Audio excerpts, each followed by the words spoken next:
విషయంలో మన హరీష్ రావు గారు పాల్వాయి హరీష్ గారు చెప్పినట్టు వైటీడీఏ అనేది ఆ షార్ట్ ఫామ్ ఎట్లా వచ్చిందో మన అంత ముందుకు యాదగిరి గుట్ట టెంపుల్ దేవస్థానమా మరి ఏ విధంగా వచ్చిందో కానీ ప్రభుత్వానికి మీ ద్వారా ముఖ్యమంత్రి గారికి కొండ సురేఖ గారికి నేను టెంపుల్ డెవలప్మెంట్ అనేది అయిపోయింది. ఇప్పుడు మాత్రం కొత్తగా మనం ఒక కమిటీ తిరుమల తిరుపతి దేవస్థానం అంటున్నాం. అట్లా యాదగిరి గుట్ట దేవస్థానం అంటే వైజీడి అనేది కరెక్ట్గా ఫిట్ అవుతుంది అధ్యక్ష. నేను అధికారులతో కూడా మాట్లాడినా వాళ్ళ మనసులో కూడా అదే ఉంది. వైజీడి యాదగిరి గుట్ట దేవస్థానము ఎక్కువ షార్ట్ లేకుండా అది రిపీట్ కాకుండా టెంపుల్ వైటీడీ అనేది డెవలప్మెంట్ అథారిటీ అనేది హెచ్ఎండి అనేది అదంతా అప్పుడు ముందు పుచ్చుట. ఇప్పుడు మొత్తం డెవలప్మెంట్ అయిపోయింది, కమిటీ అయిపోయింది. మనము ఒక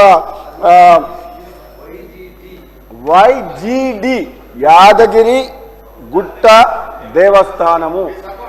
ఎస్, ఎందుకంటే మొదటి నుంచి కూడా అధ్యక్ష నా నియోజకవర్గం కూడా చౌటుప్పల మండలం నారాయణపూర్ దాదాపు 50% కాన్స్టిట్యున్సీ యాదాద్రి జిల్లాలోనే ఉంది. మా అందరికి కూడా చిన్నప్పటి నుంచి మా కుటుంబ సభ్యులు కూడా చిన్నప్పటి నుంచి కూడా ఎడ్ల బండ్ల మీద మేము యాదగిరిగుట్టకు పోతుంటివి. చిన్నప్పుడు ఎడ్ల బండ్ల మీద యాదగిరిగుట్ట టెంపుల్కి పోయేటోళ్ళం. ఎక్కడ పోతున్నాం అంటే గుట్టకు పోయేస్తామనేటోళ్ళం అధ్యక్ష. అందుకనే ముఖ్యమంత్రి గారు కూడా ఈ మధ్యన గుట్టకు పోయినప్పుడు అందరి కోరిక మేరకు యాదాద్రి అనే పేరు మార్చి మళ్ళీ యాదగిరి గుట్ట పెట్టడం అనేది కూడా మంచి పరిణామం. అందరూ కూడా దాన్ని ఆనందం సంతోషంగా ఉంది. ఎందుకంటే మాకు వాడుక భాషతో పాటు ఆ ప్రాంతం యొక్క మొత్తం ప్రజలు యాదగిరి గుట్టగానే వాళ్ళు గుర్తుపడతారు. యాదాద్రి అనేసరికి కొంచెం మళ్ళీ అయింది కాబట్టి యాదగిరి గుట్టగానే మళ్ళీ పెట్టిండ్రు. అట్లే యాదగిరి గుట్ట దేవస్థానం వైవిడి చేయాలని చెప్పి మీ ద్వారా నేను ప్రభుత్వానికి విజ్ఞప్తి చేస్తున్నా, సూచన చేస్తున్నా అధ్యక్ష. అదేవిధంగా సోదరులు హరీష్ రావు గారు హరీష్ రావు గారు చెప్తుండ్రు, మీరు ఒకరు కూడా మాట్లాడతలేరు, మెచ్చుకుంటలేరు, అది ఇది అని అన్నారు. నిజంగా చెప్పాలంటే ఎక్కువ మెచ్చుకునే అంశాలు ఇవ్వలేవు, కానీ ఇది ఒక్కటి మాత్రం కేసీఆర్ గారిని అభినందించొద్దు. ఆయన చేసిన ఎన్నో నిర్ణయాలు ఉన్నాయి 10 ఏళ్ల కాలంలో.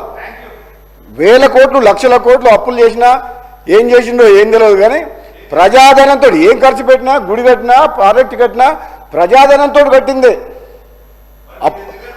ఒక్క నిమిషం ఒక చెప్తా, మేము ఎందుకు కట్టలే అంటే ఈ యాదగిరి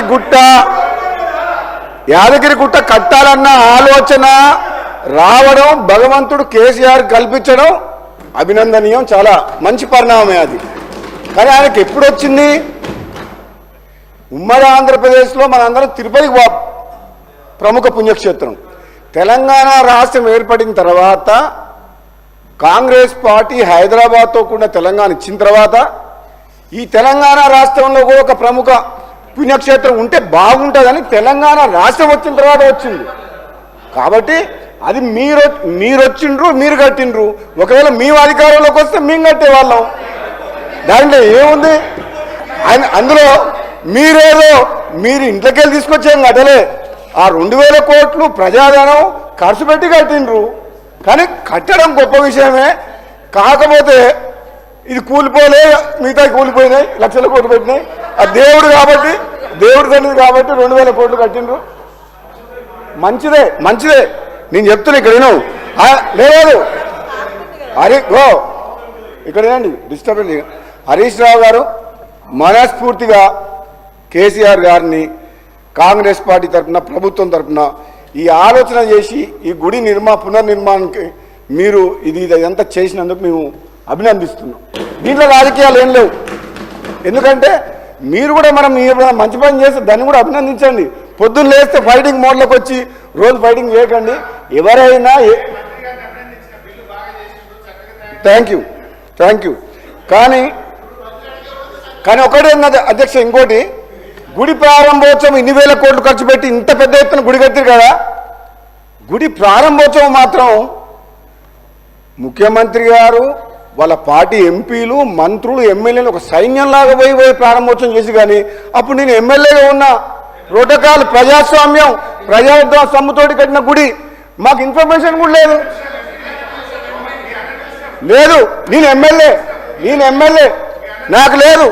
ఏంటంటే అధ్యక్ష అధ్యక్ష ఒక మాట, హరీష్ రావు గారు మీకు కోపం రావద్దు, కానీ ఆనాటి మీ పరిపాలన రాచరిక పాలన, రాజుల పాలన, ఆ విధంగా మీరు చేసింది, ఆ మాట మీరు ఒప్పుకోవాలి.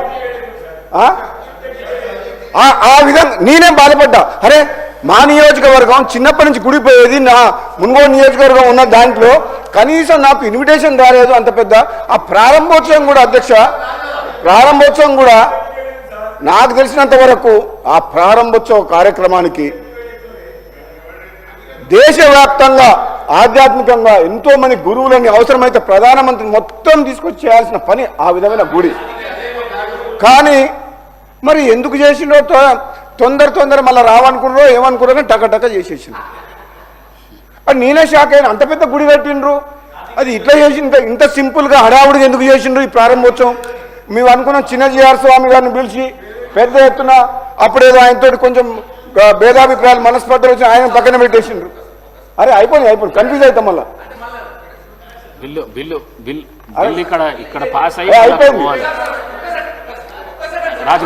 అయిపోయింది నాకు అయిపోయినాక ఇవ్వండి అధ్యక్ష.